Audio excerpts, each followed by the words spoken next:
ช่องระฆังทองสวัสดีค่ะคลิปนี้มาดูแนวทางมัดรวมฮานอยของเจนุกบารมีมหาเฮงนะคะ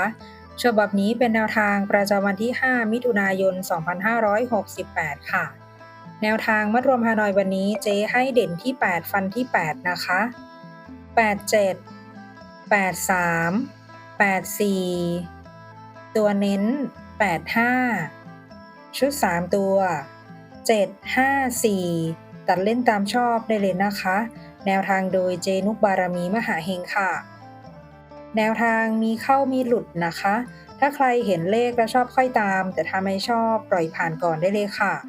ฝากกดไลค์กดแชร์กดติดตามพร้อมกดกระดิ่งแจ้งเตือน เพื่อที่จะไม่พลาดคลิปใหม่ๆ จากช่องระฆังทองด้วยนะคะ ขอบพระคุณทุกท่านที่เข้ามารับชมค่ะ